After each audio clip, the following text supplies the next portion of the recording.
네, 시작하겠습니다. 저는 인사이트 상황 판단 성인경 강사입니다. 본격적으로 시작을 하기에 앞서서 이번에 시험장에 다녀오시는 분들 대상으로 정말 깊은 위로의 말씀을 드리겠습니다. 여러분들 정말 열심히 해 오셨잖아요. 그죠? 네, 그래서 그것만으로도 정말 위로받을 자격이 충분히 있다라고 말씀을 드리고 싶고, 사실 우리가 결과를 내기 위해서, 여러분들께서 각자가 원하는 그 결과를 내기 위해서 우리가 공부를 했던 거긴 하지만, 사실 그 결과가 여러분의 과정을 규정한다라고 볼 수는 없거든요. 예, 그래서 특히나 이제 이 시험이라고 하는 거는 운이라고 하는 요소가 굉장히 많이 작용을 하기 때문에 시험에 뭐 합격을 했다 또는 뭐 좋은 성적을 거두었다라고 해서 자만할 것도 아니고, 예, 성적이 좀 안 좋게 나왔다고 하더라도 실망하고 있을 필요가 없습니다. 예, 여러분들께서 이미 그 최선을 다하는 과정을 겪어 오셨기 때문에, 예, 그것만으로도 여러분들은 칭찬받을 만하다라고 하는 생각을 좀 하셨으면 좋겠고, 그래서 사실은 이제 여러분의 성적과 관계없이 앞으로 또 나아가시기 위한 이제 그 준비 단계 또는 휴식이 좀 필요하다고 생각을 하거든요. 그래서 한 일주일 정도는 여러분들께서 스스로를 좀 다독이는 시간을 좀 충분히 가지셨으면 좋겠습니다. 그래야 또 앞으로 차고 나갈 힘이 좀 생기니까. 그 말씀을 일단 좀 드리고, 오늘은 이제 총평과 문제 해설을 좀 제가 같이 해보도록 할 텐데, 일단은 전체적으로 좀 평가를 해보도록 하겠습니다.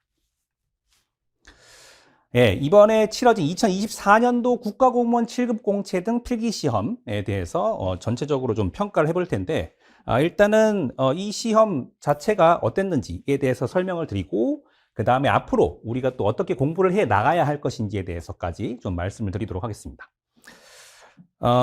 전체적인 평가는 크게 세 가지로 제가 말씀을 드릴 건데요. 첫 번째는 출제 패턴, 그 다음에 두 번째는 난이도, 그 다음에 마지막으로 출제 경향, 이렇게 세 가지 말씀을 드릴게요. 일단은 많은 분들이 주목하시는 출제 패턴, 다시 말하면 문항 배치는 지난 2023년도와 거의 다르지 않았습니다. 예, 그래서 이제 이 부분에서 특히 이질감을 느끼시지는 않았을 거예요. 지난 기출 문제들 가지고 이제 공부를 하셨다면. 그래서 뭐 차이점이 있다면 25번 문항이 지문이 이제 법조문으로 제시가 되지 않고 조건 조합을 통해서 이제 답을 도출하는, 예, 그런 문제가 나왔다라고 하는 거고, 그 다음에 유형 구분상 12번과 13번 문항이 서로 그냥 자리를 바꾸었다 정도. 예, 그래서 이제 크게 이 구성이 달라지지는 않았다라고 말씀드릴 수가 있겠습니다. 그리고 아까 말씀드렸던 것처럼 그 문항 배치가 거의 같았다라고 말씀을 드렸는데, 이거는 제가 지금까지 좀 분석을 해본 결과로 말씀을 드리자면 그 동질성이 한 3년 가더라고요. 예, 어떤 이제 그 틀을 한번 잡으면 한 3년 정도 틀을 이제 유지를 하다가 그 다음에 또 바꾸고 뭐 이런 식으로 이제 좀 가게 되는데, 그래서 제가 볼 때는 이제는 구성이 약간 달라질 가능성이 있어요. 내년에 그런 이제 가능성이 있지만, 근데 이거는 지금까지 약간 그래 왔었다라고 하는 거지, 기본적으로 이게 어떤 이제 정해진 것이 있을 수 있다. 이렇게 생각을 하시면 굉장히 곤란해집니다. 예, 예. 제가 항상 강조 말씀을 드리는 것처럼, 사실은, 그죠? 밑에도 제가 적어놨죠. 지금 이 시험을 통해서 측정하고자 하는 게 공직 적격성입니다. 예, 그 공직 적격성을 어떻게 이해하시는지와 별개로 사실은 이렇게 패턴에 익숙해지는 거를 공직 적격성이라고 하지는 않겠죠. 예, 이제 그런 차원에서 봤을 때는 이 문항 배치를 통해서 어떤 익숙함을 준다라고 하는 것 자체가 그렇게 여기서 유도하고자 하는 효과가 아닐 거예요. 예, 그래서 지난 시험까지 생각을 해봤을 때 한 3년 정도의 이제 이 주기가 있었다, 이런 이야기지, 뭐 그게 꼭 3년을 지켜야 된다거나, 예, 다음번에 어떤 이제 그 문항 배치에 좀 변화가 있을 텐데 그게 어떤 방향으로 갈 것인 거를 예측을 할 수 있다거나 뭐 이런 게 전혀 아니거든요. 예, 그래서 여러분께서는 이제 예를 들면 뭐 이런 거, 1번 문항은 이제 퀴즈가 그냥 막 던져지는 거예요. 예, 그럴 수도 있다라고 하는 인식이 일단 있어야 돼요. 그렇지 않은 이상, 예, 시험장 가서 문제를 보면 볼수록 매번 문제를 볼 때마다 당황하는, 예, 그런 모습을 스스로 발견하실 수밖에 없다. 예, 그렇게 하지 않으면. 그래서 이제 그런 말씀을 좀 드리고 싶고, 다만 여러분들께서 이제 풀어내시기에는 그렇게 좋은 문제들만 있었던 건 아니다. 난도는 분명히 상승했어요. 지난 2022년, 2023년에 비교해서 본다고 할 것 같으면 확실하게 상승을 하긴 했지만 그렇다고 해서 여러분들께서 뭐 풀어내지 못하실 문제가 나왔던 건 아니고요. 다만 이제 그 차이가 좀 눈에 보일 정도는 되었다라고 좀 생각이 됩니다. 근데 이제 그렇게 된 이유 중에 하나가 제가 볼 때는 이 자료 해석과의 균형에 그 답이 있는 것 같아요. 다시 말하면 사실 어떤 시험이건 간에 세 개 영역이 있으면 그 영역을 전부 다 어렵게 내기는 좀 힘들거든요. 예, 그렇게 하기는 좀 힘들고 그래서 어떤 한두 개 영역을 좀 쉽게 내면 다른 한두 개 영역을 또 어렵게 낸다든지 뭐 이런 식으로 해서 좀 이제 변별력을 좀 갖추려고 이제 노력을 하게 되는데 이번 시험에서는 이제 자료 해석 영역이 좀 쉽다 보니까 이제 거기에 맞춰갖고 난이도를 이제 편성을 하면 다들 고득점을 하시게 될 거라 그래서 언어랑 상황 쪽에 약간 좀 무게를 둔 게 아닌가 그런 생각이 좀 듭니다. 그래서 이제 난이도 관련해서는 이제 그 정도로 말씀을 드릴 수가 있을 것 같고 특히나 좀 눈에 띄었던 건 뭐냐면 수의 구조부터 파악할 수 있는지를 묻는 문제들이 꽤 많이 있었다는 거예요. 그래서 이제 그거를 먼저 보실 수 있으면 답을 금방 찾으실 수가 있었을 테고 그렇지 않았다면 열심히 계산을 해가지고 이제 뭐 답을 맞히셨다고 하더라도 빙빙빙빙 돌아갔겠죠. 이제 그런 것들을 그런 문제들을 이제 좀 보아하건대 역시나 이제 이 상황 판단을 어떠한 관점으로 바라보고 또 공부를 해야 되는지가 제가 볼 때는 좀 잘 보인다라고 말씀을 드릴 수가 있겠습니다. 그래서 이제 우리가 평소에 이제 공부를 할 때도 아무리 이제 쉬운 기출 문제라고 하더라도 어떠한 관점에서 바라보고 해결할 수 있느냐. 그러니까 이제 쉬운 문제일수록 사실 이렇게 푸는 거랑 저렇게 푸는 거랑 그렇게 크게 다르지가 않을 거잖아요. 그러니까 이제 그 과정 자체는 매우 다를 수 있지만 걸리는 시간 자체가 그렇게 크게 달라지지가 않기 때문에 사실은 이제 뭐 5급 PSAT에 비하면 사실 7급 PSAT의 난도가 낮을 수밖에 없는 그런 상황 속에서 우리가 이제 뭐 그렇게까지 공부를 해야 되느냐 뭐 이런 식으로 생각을 하실 수도 있겠지만 기본적으로 이제 이 시험은 매번 새로운 문제가 나오고 다시 말하면 어떤 문제가 나올지를 모르는 그런 상황 속에서 우리가 어떤 관점으로 이 문제들을 좀 대해야 할지는 사실 좀 답이 나와 있다고 본다. 그래서 이제 그런 관점에서 봤을 때는 아무리 쉬운 문제라고 하더라도 좀 다르게 풀 수는 없을지 그런 것들을 좀 고민을 해보는 게 새로운 문제에 대응하는 힘을 키워줄 수밖에 없다라고 하는 말씀을 좀 드릴 수밖에 없다는 거죠.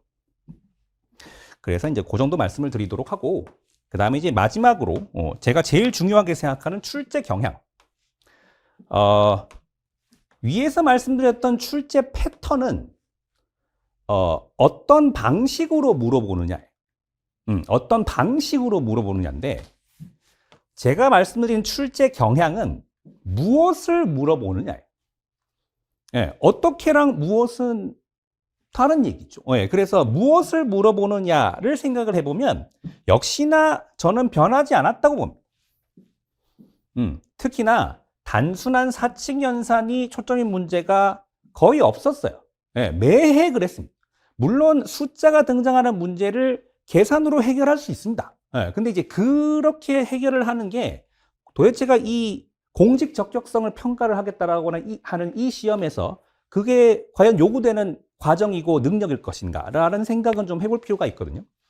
그래서 이제 앞에서도 요 말씀, 수의 구조 이런 것들을 좀 말씀을 드렸던 건데 여튼 간에 그래서 아무리 이제 기출 문제가 축적이 되었고 또 새로운 문제가 나왔다고 하더라도 우리가 가야 할 방향은 정해져 있다라고 하는 말씀 좀 드리고 싶고 그래서 결론은 이겁니다. 정확한 기출 문제 분석을 통해서 기출된 사고를 습득하고 그러한 사고를 바탕으로 문제 풀이를 할 수 있느냐가 굉장히 중요한데 사실은 이제 이 시험 문제를 갖다가 그냥 한 개 연도만 갖다 놓고 그 안에서 비교 분석을 하기 시작하면요 이게 잘 안 보입니다. 다 개별적인 문제처럼 보이죠. 그래서 우리는 어떤 식으로 공부를 해야 되냐면 연도별로 그 연도 사이에서 비교를 해야 돼요. 연도별 기출 문제가 이제 여러 개가 있을 거잖아요. 이제 그 연도를 넘나들면서 이 기출 문제들을 분석을 하시다 보면 아 연결고리가 있다. 예전에 물어봤던 거 형태는 달라졌지만 똑같이 또 물어보고 있거나 라고 하는 거를 보실 수가 있고, 오늘 뒤에 말씀드린 그 문제 해설에서도 제가 그런 쪽에 더 초점을 두고 말씀을 드릴 거예요. 그러니까 앞으로도 어떤 방식으로, 어떤 방향으로 공부를 해야 될지에 대해서는 사실 명확하게 이미 정해져 있다라고 생각을 좀 하시면 좋을 것 같습니다. 네, 그래서 이제 이번 시험이 전체적으로 어떻게 나왔다라고 하는 얘기는 좀 마무리를 하고요. 그 다음에 해야 될 이야기가 이겁니다. 2차 시험 준비. 물론 이거는 이번 시험을 보신 많은 분들 중에서 국가공무원 7급 공채랑 기상청 기상직 7급 공채를 준비하는 수험생 여러분들에게만 해당되는 이야기입니다. 왜냐하면 우리는 1차와 2차 시험이 구별되어 있거든요. 그래서 1차에 해당하는 게 PSAT고 2차가 이제 전공 과목 같은 그런 과목들을 가지고 이제 평가를 하게 되는 건데, 지금은 어떻게 이 PSAT가 도입되면서 어떤 방식으로 지금 제도가 바뀌었냐면, 제일 중요한 게 이거예요. 1, 2차 필기 시험을 한 해에 모두 통과해야 한다는 거예요. 예전에 뭐 사법시험, 행정고시, 뭐 이런 외무고시 이런 거 있을 시대처럼 1차 합격하면 그 다음 해 1차를 면제해주고 이런 거 없습니다. 그냥 3차 면접까지 다 한 방에 통과해요. 근데 일정이 말이 안 되죠. 왜냐면 1차 시험 지금 보셨다면 그 다음에 있을 그 2차 시험까지의 기간이 올해로 따지면 2달 반 정도밖에 안 됩니다. 근데 국가공무원 7급 공채 제가 알기로 4과목 보는 걸로, 4과목 보는데 그 4과목을 갖다가 2달, 보름 만에 완성한다. 이게 말이 안 되는 소리죠. 그러니까 우리는 어떻게 해야 돼요? 사실 1년 중 언제 2차에 응시하더라도 합격할 수 있을 만큼 사실 만반의 준비가 되어 있어요. 기회가 왔을 때, 다시 말하면 1차 시험을 합격을 해서 2차 시험을 볼 수 있는 그 기회가 왔을 때 한 방에 나가야지. 내가 지금 PSAT가 힘들다고 해서 1차만 주구장창 하고 있다가 덜컥 합격했어. 그래놓고 이제 2차를 이게 안 될 거라고 하는 게 기간상 이미 나와 있다고요, 제 말은. 그러니까 우리는 2차 공부를 사실 훨씬 열심히 해야 돼요. 제가 1차 강사지만 제가 5급 공채 2차 시험까지 고득점 합격을 해본 입장에서 말씀을 드리자면 2차 공부를 훨씬 열심히 해야 돼요. 그래야 여러분들의 수험 기간이 단축됩니다. 여러분들이 만약에 PSAT가 지금 당장 힘들어서 그거부터 열심히 파고들어야겠다라고 하는 순간, 여기 맨 마지막에 적어놨는데, 매년 1차 시험만 합격하고 계실 가능성이 생겨요. 그거는 여러분들이 원하는 상황이 아니죠. 우리는 최종 합격을 해야 됩니다. 지금 당장 1차가 힘드실 수 있어요. 그거 얼마든지 이해할 수 있고요. 그렇지만 1차만 합격을 한다고 해서 내가 2차, 3차가 그냥 넘어갈 거라고 생각할 수도 없잖아요. 그건 또 다른 문제니까.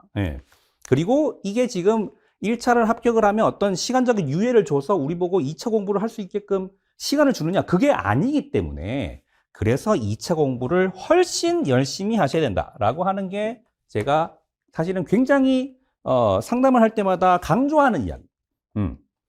저는 1차 강사긴 하지만 어떻게 보면 저의 먹을거리만 생각하면 여러분들 1차 시험만 합격시켜드리면 끝나요. 근데 그게 문제가 아니라 여러분의 인생은 여러분들이 계획을 세워서 딱딱딱 가셔야 될 거 아니에요. 그런 관점에서 봤을 때는 우리는 한 방에 그 한 해의 최종 합격까지 다 가야 되기 때문에 2차 공부를 훨씬 열심히 하셔야 돼요.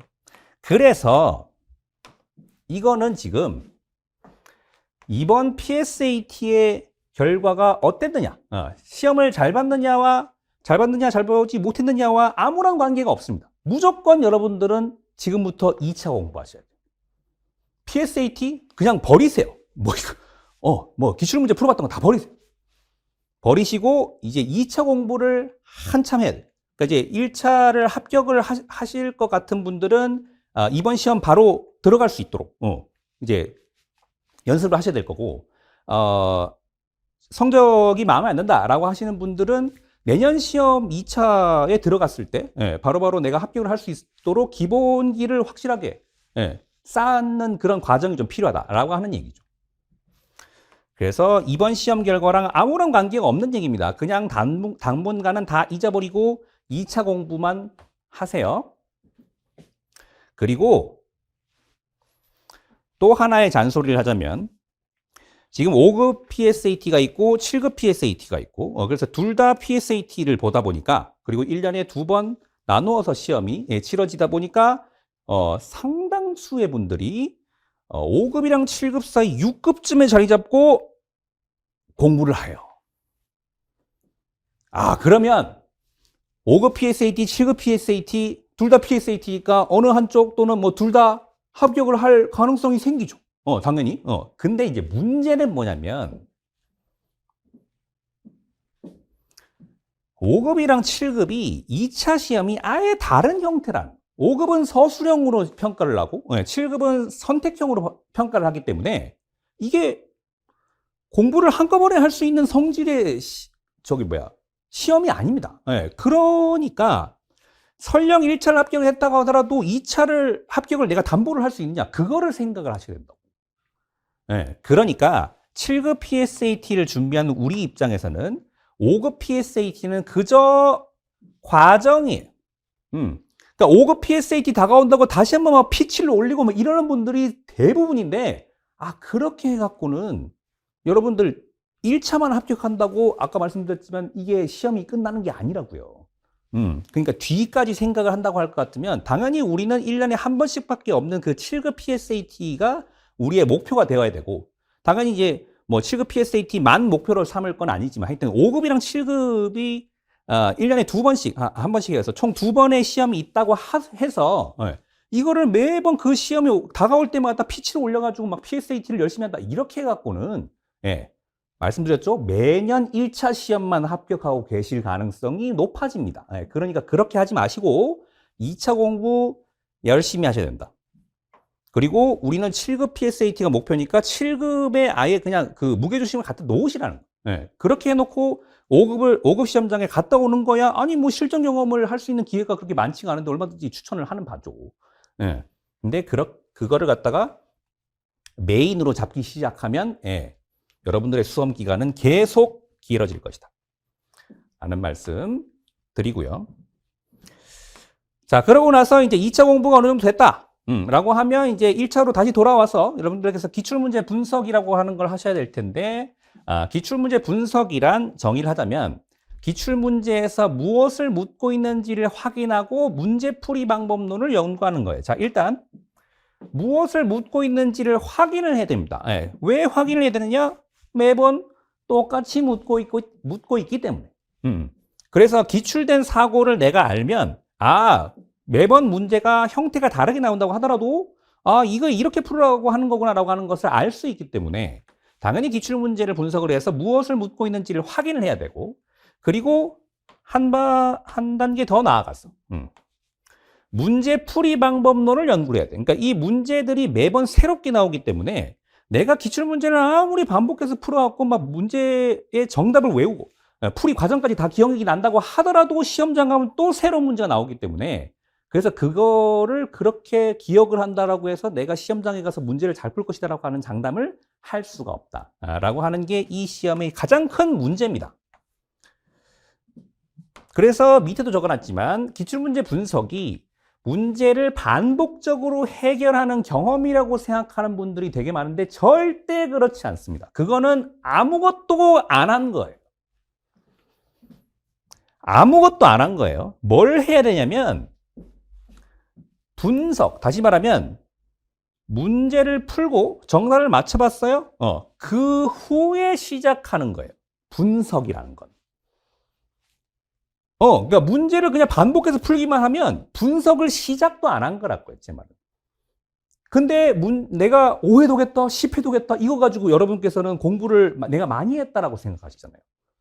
물론 이제 그렇게 반복을 해서 얻어지는 것들이 분명히 있겠지만, 제가 볼 때 이 시험만큼 양보다는 질이 압도적으로 중요한 시험이 없기 때문에 그렇게 양치기를 한다고 해서 얻어지는 게 그렇게 많지는 않을 것이다. 라고 하는 게 제 생각이고요. 그러면 우리가 질적으로 어떻게 공부를 해야 되느냐? 그 얘기를 뒤에 적어 놓고 있습니다. 자, 일단은 여러분들께서 문제를 푸는 순서만 바꿔봐도 굉장히 많은 것들을 다르게 만들 수 있습니다. 근데 보통 발문이 적혀 있는데 발문 별로 신경 안 쓰고 지문 열심히 읽어가지고 내가 이 문제를 보아하니까 이렇게 저렇게 풀어야 될 것 같아 라고 하는 본인만의 생각으로 문제를 막 풀어. 예를 들면 막 표를 막 열심히 그려요. 그러고 나서 표를 다 완성했어. 근데 그러고 보니까 뭘 물어봤더라?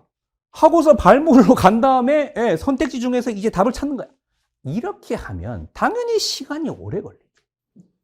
그래서 제가 하는 얘기가 발문에 집중하고 선지에서 힌트를 얻은 다음에 지문으로 가야 이 지문을 방향성 있게 읽을 수 있고 우리가 이 문제에서 물어보는 것만 대답하고 빠질 수 있다라고 하는 게 제가 하는 얘기거든요. 그래서 문제를 읽는 순서 자체를 점검하는 것도 굉장히 큰 변화를 가져올 수 있는 방법입니다. 그래서 문제를 읽는 순서를 점검하고 그다음에 문제를 읽으면서 내가 어떤 생각들을 했을 거 아니에요. 그게 제대로 된 생각인가, 이 문제를 풀기 위한 적합한 생각인지를 돌아보실 필요가 있는 거예요. 그러니까 예를 들어서 내가 문제를 풀기 위해서 문제를 읽었어요. 읽어 나가고 있는데 내가 좀 엉뚱한 생각을 했더라. 결과론적으로 봤을 때.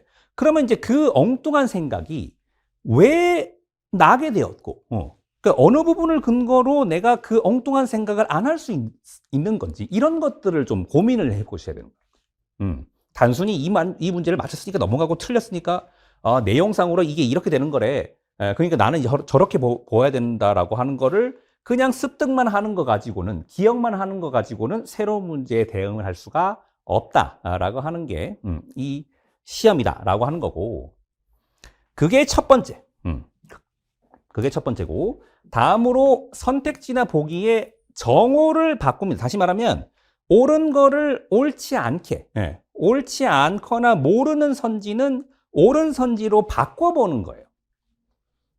그래서 옳은 선지를 옳지 않은 걸로 바꿀 때에는 어떻게 바꿔야 굉장히 매력적인 오답이 될 것이냐를 고민을 해보고, 그 다음에 다른 선지를 옳게 만든다라고 했을 때는 어떻게 바꿔야 정확하게 이 지문에 비추어 봤을 때 맞는 이야기가 되느냐, 이런 것들을 좀 생각을 해봐야 되는데, 둘 다 제대로 하자면 그렇게 쉬운 일이 아닙니다.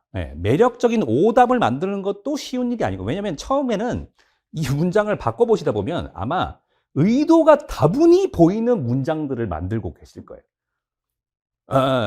의도가 다분히 보이는 문장들을 만들고 계실 거니까, 아니 누가 읽어봐도 이 문장은 이것 때문에 틀린 거야, 이런 게 이제 보일 텐데, 그래서 이제 그것도 쉬운 일이 아니라서 계속 이제 연습을 해보셔야겠지만, 여튼간에 그래서 이제 그것도 쉬운 일이 아니고, 그 다음에 옳지 않은 또는 알 수 없는 보기들을 갖다가 옳은 보기로 만드는 거, 이것도 사실은 내가 이제 항상 문장을 나의 관점에서 보던 대로만 보기 때문에 항상 빈틈이 있지는 않은지, 이런 것들을 좀 생각을 해보실 필요가 있거든요. 그런 관점에서 봤을 때 이 선지의 정오를 바꿔보는 것만으로도 굉장히 많은 공부가 될 수밖에 없다 라고 하는 거고, 마지막으로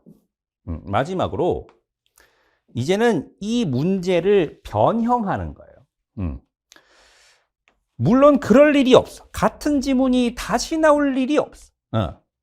하지만 그 같은 지문을 바탕으로 사실 시험에서는 기출문제를 보시면 많아야 5가지를 물어봤을 뿐이거든요. 분명히 더 많은 이야기들을 해서 물어볼 수 있는데 5가지만 물어본 거예요. 그러니까 이 지문을 바탕으로 또 어떤 것들을 물어볼 수 있는지를 좀 생각을 해본다거나, 아니면 이제 퀴즈 같으면 여러 규칙들이 있을 거 아니에요. 그중 하나를 변경해요. 다시 말하면 예를 들자면 뭐 자연수를 정수로만 바꿔도 내가 생각해야 될 범위가 달라지기 때문에 얼마든지 이 문제에서 요구하는 결과가 달라질 수 있단 말이에요. 그런 그 과정들을 좀 되짚어 본다든지, 이런 것들이 여러분들 입장에서 그러니까 이 PSAT를 준비하시는 수험생 입장에서 스스로 해보셔야 하는 작업이에요. 그래서 어떻게 한다고 하는 건지를 뒤에서 잠깐 좀 말씀을 드리려고 하는데, 여튼간에 이런 깊이 있는 질적인 공부를 하셔야 계속 말씀드리지만 매번 새롭게 나오는 문제에 대응할 수 있는 힘이 생겨요. 기출문제 주구장창 다 풀고 시중에 돌아다니는 모의고사 다 풀고 들어가도 시험장 가면 또 새로운 25개의 문항이 우리를 기다리고 있기 때문에 그 문제들을 풀어내시기 위해서는 이런 과정들이 필요하다. 네. 그리고 항상 공부할 때 아예 그냥 써붙여 놓으세요, 앞에. 네. 내가 보고 있는 문제는 절대로 시험장에서 볼 수 없다. 라고 하는 거를 생각을 하고 계셔야 돼요. 그렇지 않고서는 이 공부를 할 때 그저 문제를 풀고 답을 맞춰보는 방식의 공부만 계속 반복하고 계실 가능성이 높다. 라고 하는 거고. 그래서 이제 우리한테 중요한 게 뭐냐. 그러니까 문제풀이 방법론을 정립하는 거예요. 그러니까 내가 어떤 문제가 나온다고 하더라도 문제를 어떤 순서로 읽을 거고, 혹은 뭐 형태가 좀 달라진다면 내가 어떻게 다르게 대응을 할 것인지, 뭐 이런 것들을 좀 생각을 해보실 필요가 있다는 거죠. 그래서 형식적으로 접근을 해서 방법론, 이제 문제가 매번 다르게 나오겠지만 나는 일관되게 문제들을 풀어갈 것이다 라고 하는 그런 이제 방법론을 좀 정립을 할 필요가 있는데, 사실 이게 스스로 혼자 공부를 해서, 혼자 연구를 해서 이게 확립이 된다라고 할 수 있는 케이스가 그렇게 많지는 않을 거예요. 그러니까 우리가 이제 당연히 생소한 시험이다 보니까 누군가의 좀 조력이 좀 필요하긴 하겠죠. 그래서 여러분들 스스로 이제 공부를 해보시다가 좀 안 되겠다 싶으시면, 고득점자의 이야기를 들으러, 누구든지 이제 찾아가 보실 필요가 있는 거죠. 그렇게 해서 여러분들의 단점을 보완하는 차원으로 이 방법론을 정립을 해 나가신다면 시험장에 가서도 흔들리지 않고 답을 찾아내실 수가 있을 거다. 그런 말씀까지 좀 드리도록 하겠습니다. 자, 그러면 도대체 이거는 어떻게 한다는 거냐? 그거를 갖다가 제가 예시로 좀 설명을 드리면, 자, 오른쪽에 있는 게 지난 5급 공채 PSAT, 5급 PSAT 기출문제인데요. 지금 보시면 양쪽으로 지문이 똑같다라고 하는 것을 보실 수가 있습니다. 그래서 오른쪽에 있는 게 기출문제고 왼쪽에 있는 게 제가 보기를 새로 만든 거예요. 그러니까 저는 강사니까 여러분들에게 완성된 컨텐츠를 제공을 해야 할 필요가 있기 때문에, 그래서 이렇게 문제를 완성을 한 거지만, 여러분 입장에서는 여러분 스스로 공부를 하실 때는 전혀 이렇게 하실 이유가 없습니다.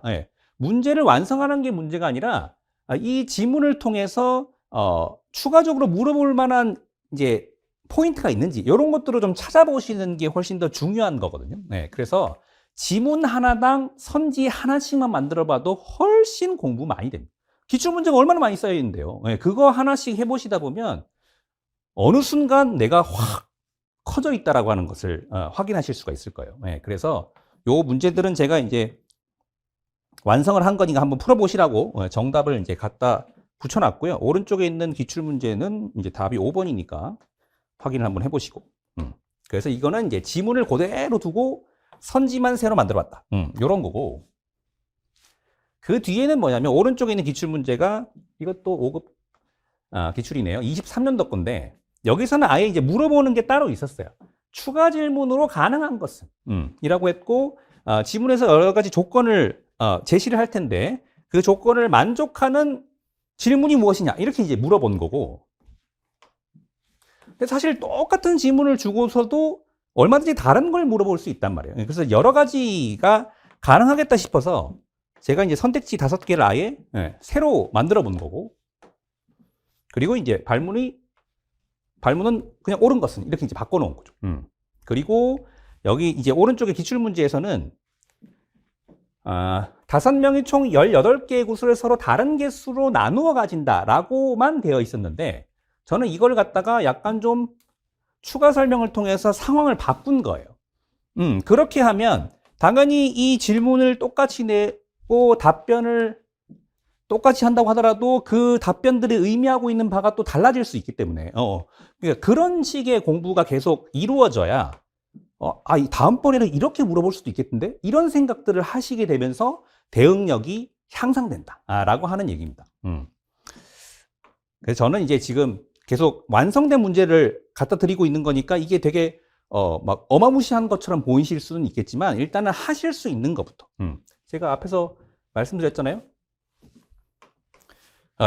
요로저로한 이 단계를 좀 거치실 필요가 있습니다. 이거를 막바로 하실 수 있다라고 말씀드리는 건 당연히 아니고요. 예, 일단은 첫 번째 문제를 읽는 순서를 점검하고 사고를 되돌아보고 이런 것부터 시작을 해서 깊이를 계속 더해 가시다 보면 여기까지 오실 수 있을 거다라고 하는 얘기예요. 그래서 이제 이런 식으로 공부를 하시는 게 제가 볼 때는 승리하는 길이다 라고 하는 거고요. 3쪽에 있는 오른쪽에 있는 기출문제 정답이 5번이니까 이것도 확인을 해보시기 바랍니다.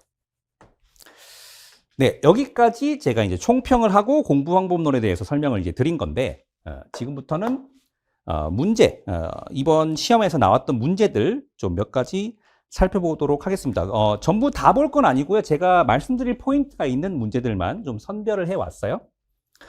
그래서 왼쪽에 있는 게 이번 시험 기출문제고 같이 볼 만한 관련 기출문제를 오른쪽에 가지고 왔습니다. 그래서 제가 그 강의 자료 업로드 해드릴 테니까 그거 같이 좀 보시면 좋을 것 같습니다. 자, 3번 문제의 답은 2번인데 사실은 뭐 2번보다는 3, 4번을 훨씬 더 열심히 봐야 돼서 설명을 좀 드리자면 3번에서 물어본 건 이겁니다. 위원장은 A부 장관이 위원 중에서 지명한다 라고 되어 있는데 지금 위에서부터 제1조, 제2조, 제3조 이렇게 가리킬게요. 제1조, 제3항을 보시면 위원회의 위원은 어떤 사람을 A부 장관이 위촉한다 라고 되어 있고 그 중에서도 위원장은 위원 중에서 호선한다. 물론 이 호선이라고 하는 단어가 생소하실 수 있지만 그거랑 아무런 상관없이 저 호선이라고 하는 단어를 아느냐 모르느냐와 아무런 관계없이 답이 3번이 아니라고 하는 사실은 알 수 있어요. 왜? 3번에서 뭐라고 하고 있어요? 위원장은 A부 장관이 위원 중에서 지명한다 라고 되어 있는데 지문에서 뭐라고 했다고요? 위원 중에서 호선한다. 지명이랑 호선이랑 지명은 이런 뜻이고 호선이 이런 뜻이니까 서로 같은 말이다 혹은 다른 말이다 이런 것들을 알아보라고 문제를 낸 걸까요? 적성시험에서는 그렇게 물어보지 않습니다. 여러분들께서 당연히 알 수 있는 단어야 이제 그거를 바탕으로 어떤 이제 질문을 할 수도 있겠지만 기본적으로 이 법조문 같이 딱딱 끊어지는 그런 이제 글에서는 당연히 뭔가를 가리킬 때 쓰는 말이 여기서는 이렇게 쓰고 저기서는 저렇게 쓴다 이렇게 돼버리면 서로 알아들을 수가 없어서 당연히 한번 가리켰던 말을 바꾸지 않고요. 다시 말해서 다른 표현을 썼다라고 하는 거는 다른 걸 의미한다라고 하는 얘기이기 때문에 지문에서 말하는 호선과 선택지에서 말하는 지명이 아예 그냥 다른 말이다라고 하는 것만 구별해 내실 수 있으면 답을 낼 수 있어요. 제가 강의할 때마다 주구장창 하는 얘기가 표현이 다르면 무조건 다른 거라는 거예요. 호선이랑 지명이랑 표현이 다르죠? 다르게 쓰는 이유가 있다고요. 그 이유에 대해서 고민하실 이유는 없어요. 그거는 전혀 중요한 게 아니고 그냥 표현이 다르니까 서로 다른 거예요. 다시 말하면 호선한다라고 했지 지명한다라고 한 적은 없기 때문에 그래서 이게 틀렸다라고 하는 것을 우리는 알 수 있다라고 하는 거고 이거를 또 제가 이제 모의고사 이번 이제 24년도 대비 모의고사에서도 한번 물어본 적이 있었지만 기출문제에서도 당연히 하고 있던 얘기입니다. 오른쪽에 있는 민영체 기출문제 좀 가지고 왔는데 아래쪽에 이제 선택지 1번에서 뭐라고 하고 있냐면 실무위원회의 위원 위촉 시 성별은 고려하지 않는다라고 하고 있는데 그 실무위원회는 지문에서 제2조에 나오고 있고요. 제3항을 보시면 실무위원회의 위원은 다음 각호의 사람이 된다 라고 해서 세 가지 경우를 예시를 하고 있는데 그 중에 제3호를 보시면 성별을 고려해 위촉하는 50명 이내의 사람이라고 하는 표현이 있으니까 성별을 고려하지 않는다라고 할 수가 없겠죠. 근데 이제 문제는 뭐냐? 아니 그러면 1, 2호에서는 성별을 고려하지 않느냐? 라고 하는 것도 생각을 해볼 필요가 있는데 제1호랑 제2호에서는 성별을 고려하라는 말이 없어요. 그러니까 성별을 고려하지 않고 제1호, 2호에서 얘기를 하는 것처럼 지명을 해도 아무런 문제가 없겠죠. 그러면 이제 제1호랑 2호만 가지고 1번처럼 물어봤다. 그러면 이게 맞는 거냐? 그게 아니에요. 왜? 여기서는 어떤 경우로 물어봤어요? 위촉하는 경우. 근데 제2조 제3항 제3호에서만 위촉이라고 하는 표현을 쓰고 있고 제1호랑 제2호에서는 지명이라고 하는 표현을 쓰고 있기 때문에 이 1번 선택지에서 물어보는 이 위촉시라고 했을 때의 그 상황은 제2조 제3항 제3호에만 해당하는 거예요. 그러니까 이 안에서만 해결을 해야 되는데 이 위촉이라고 하는 단어와 지명이라고 하는 단어가 서로 다르다라고 하는 것을 전혀 인지하지 않고 그냥 이 안에서 이 사망 전체를 바탕으로 해서 이걸 판단하시는 분들이 대부분인데 그게 그렇게 되는 게 아니라는 거예요. 여기서도 지명이랑 위촉을 다르게 쓰고 있죠. 아니 같은 조문이잖아요. 지금 제3항 밑에 있는 같은 조문임에도 불구하고 어떤 경우는 지명이고 어떤 경우는 위촉이라고 쓰고 있단 말이에요. 그러면 그게 같은 말일까요? 다른 말이라니까. 무조건 다른 말이에요. 무조건. 그러니까 이 지문 제가 열심히 보지 않아서 지명이라고 하는 단어가 있는지도 잘 모르겠지만 있다고 하더라도 있든 없든 간에 지문에서는 호선한다라고 했고 3번 선택지에서는 지명한다라고 했으니까 그냥 다른 말이다. 틀렸다라고 하시면 된다. 라고 하는 얘기고 비슷한 관점을 접근할 수 있는 게 4번인데 위원회는 감사를 포함해서 9명으로 구성해야 한다. 자, 감사는 맨 마지막 조에 나오면 제3조에 보시면 제3조 제1항을 보시면 위원회에 감사 1인을 둔다. 위원회에 감사 들어가는 거 맞아요. 근데 그리고 제1조 제2항 보시면 위원회는 위원장 1명을 포함한 9명 이내의 위원으로 구성한다. 그래서 9명으로 구성하는 것도 맞아요. 근데 감사를 포함하여 9명을 구성한다. 라고 물어보면 얘기가 좀 다르지 않을까요? 네, 왜냐하면 위원회에 감사를 두는 건 맞아요. 근데 이 감사가 제1조 제2항에서 말하는 위원인가요? 그런 말이 없잖아요. 그러니까 위원회에 감사가 들어가는 것도 맞아요. 그리고 위원회에 위원이 9명인 것도 맞는데 아니 그 감사가 위원이냐고. 그런 말 없잖아요. 그러니까 감사는 위원이랑 다른 사람인 거예요. 그러니까 감사를 포함해서 9명이다 그렇게 말을 할 수가 없죠. 이것도 표현이 다르면 무조건 다른 거다라고 생각을 하시면 됩니다. 그래서 제1조 제2항에서는 위원에 대해서 얘기를 했고 제3조 제1항에서는 감사에 대해서 얘기를 했는데 둘 다 위원회 소속인 거 맞다. 그러면 위원회 소속이면 감사가 위원이냐? 그것도 근거가 있어요. 무조건 근거를 찾아야 돼요. 이 시험은 지문에서 근거를 찾는 시험이지 아이디어로 승부하는 시험이 아니에요. IQ 높은 사람들이 합격하는 시험이 아니라고. 근거만 찾으시면 되는데 다시 말해서 위원회에 감사 1인을 둔다. 저 표현이 감사가 위원이다라고 하는 뜻이냐? 아니요. 절대 그렇게 보실 수가 없습니다. 그냥 적혀있는 그대로만 보세요. 적혀있는 그대로만 보시다 보면 아까 말씀드렸던 것처럼 표현이 다르면 무조건 다른 거다라고 하는 결론을 내릴 수가 있고 그렇게 표현이 다른 게 서로 다른 거다라고 하는 것만 구별해 내실 수 있으면 답을 내시는 데는 아무런 문제가 없다라고 하는 것을 공부를 하시다 보면 이해하실 수가 있을 겁니다. 네, 그래서 3번 문제 관련 기출 문제랑 같이 설명을 드렸고요. 오른쪽에 있는 관련 기출 문제의 정답은 3번이니까 확인을 해보시기 바랍니다. 자, 그 다음에 12번. 자, 12번은 인쇄에 필요한 A4 용지의 장수 물어봤어요. 자, 장수 물어봤어요. 장수. 장은 지금 종이가 없는데, 장은 이렇게 펄럭펄럭거릴 수 있는 거 요거 하나. 그럼 얘가 이제 앞뒷면이 있으니까 예를 들어서 앞뒷면으로 양면 인쇄를 한다라고 해도 한 장인 거잖아요. 그죠? 그러니까 그런 것들을 이용해서 이제 이 장수를 셀 수 있느냐? 요거를 이제 물어보는 건데.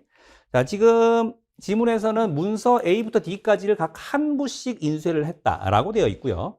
인쇄 규칙을 보니까 A4 용지 인쇄하는데 여기서는 이제 모아찍기를 모아찍기를 한다. A4 용지 한 면에 두 쪽씩 인쇄를 해요. 근데 예외가 있네. 단 중요도가 상에 해당하는 보도자료는 A4 용지 한 면에 1쪽씩 인쇄한다 라고 했을 때 일단은 이게 여기에 눈이 가죠? 중요도 상. 그럼 얘들은 A4 용지 한 면에 한 쪽씩. 근데 단면 인쇄가 기본이니까 얘들 그러면 한 면에 한 쪽씩 인쇄하고 다 단면 인쇄면 저 쪽수가 결국 그대로 장수로 넘어가겠죠? 그럼 여기서 지금 이제 5장이 나오고 그 다음에 중요도가 하에 해당하면 양면 인쇄를 할 거니까 요거? 근데 그럼 얘는 그럼 어떻게 되는 거냐면 5쪽짜리인데 일단은 한 면에 2면 모아찍기를 한다라고 해서 총 3쪽이 필요해. 근데 그 3쪽을 갖다가 양면 인쇄로 하면 장수로는 2장이 나올 거예요. 그죠? 그러고 나서 이 중요도 중짜리 보도 자료를 한 면에 2쪽씩 단면 인쇄를 하면 여기서 17장이 나오니까 다 합치면 24장이다. 요렇게 하고 틀릴 가능성이 매우 높은 문제인데 제가 지금 안 본 게 하나 있어요. 그러니까 이거를 보고 답을 잘 내신 분들은 왜 그거를 설명을 안 하냐라고 하시겠지만 이렇게 오답으로 빠질 가능성이 있다라고 하는 걸 보여드리기 위해서 제가 지금 말씀을 드리는 거고 제가 지금 안 본 정보가 하나 있죠. 표에서 유형. 그러니까 만약에 이제 답을 24장이다 이렇게 이제 결론이 났다고 치더라도 답을 확정하기 전에 내가 안 건드린 조건이 있는지 정보가 있는지 그게 답을 내는데 영향은 없는지 뭐 이런 것들을 좀 생각을 해보실 필요가 있는데 지금 이 표에서 할 수 있는 얘기는 뭐냐면 저 유형에 대해서 전혀 생각을 안 했다는 거예요. 그 문제풀이 과정 속에서. 그럼 얘는 뭐냐? 라고 했을 때 이게 여기에 걸리기 때문에 다시 말하면 중요도가 상에 해당하는 것도 맞지만 보도자료여야 한 면에 한쪽씩인 거지 지금 D처럼 설명자료다. 이러면 한 면에 한쪽씩이 아니라 역시나 2쪽 모아찍기를 하게 되어 있다. 라고 하는 거라서 그럼 이 3쪽이면 어떻게 된다는 거예요? 단면 인쇄했을 때 2장 나온다는 거죠. 3장이 아니고. 그러니까 이제 이게 4장이 되는 거라서 답이 이제 4번이다. 이렇게 되는 건데. 사실 제가 아까 말씀드렸던 것처럼 적혀 있는 그대로를 따라가면 누구나 답을 낼 수 있는 문제입니다. 네, 그래서 이런 식으로 문제가 나오기 때문에 사실은 우리가 어떤 거를 가지고 들어가야 되는지가 좀 모호해질 수 있는데요. 제가 지금 이제 오답으로 가는 과정을 보여드렸잖아요. 얼마든지 누구나 이런 과정을 거쳐서 오답을 찍을 수 있거든요. 근데 오답으로 가는 과정을 거쳤다 하더라도 내가 이제 뭐 계산을 했을 때 우리가 검사를 하는 것처럼 다시 한번 이 문제를 되돌아봄으로써 그 오답에서 빠져나올 수 있는 그런 이제 기술적인 부분들이 좀 필요하거든요.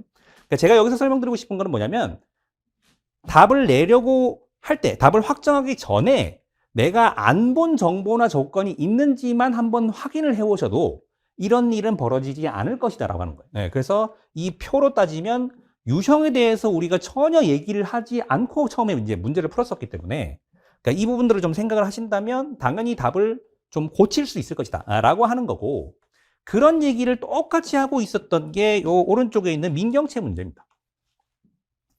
이 문제에서 제일 중요한 조건은 첫 번째 문장. 아래 6사람은 서울 출장을 마치고 같은 고속버스를 타고 함께 대전으로 돌아가려고 한다 라고 해서 6사람이 같은 고속버스 탄다. 이거를 놓치면 답을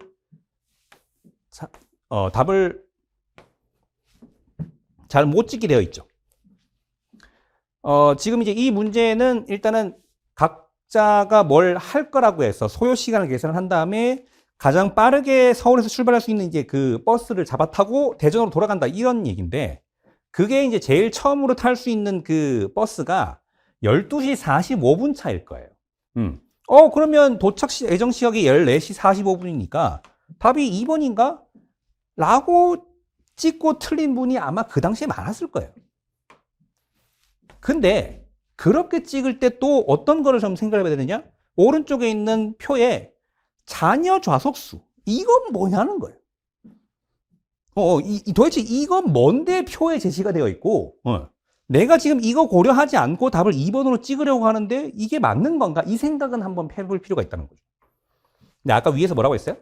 6명이 같은 고속버스 타고 간다라고 했는데, 이 12시인가요? 12시 45분 차는 자녀 좌석수가 5석밖에 안 없어요. 그러다 보니까 이제 이거를 같이 타고 갈 수가 없죠. 그러니까 그 다음 거 타고 가면 15시로 도착한다. 라고 하는 게 이제 결론이라서.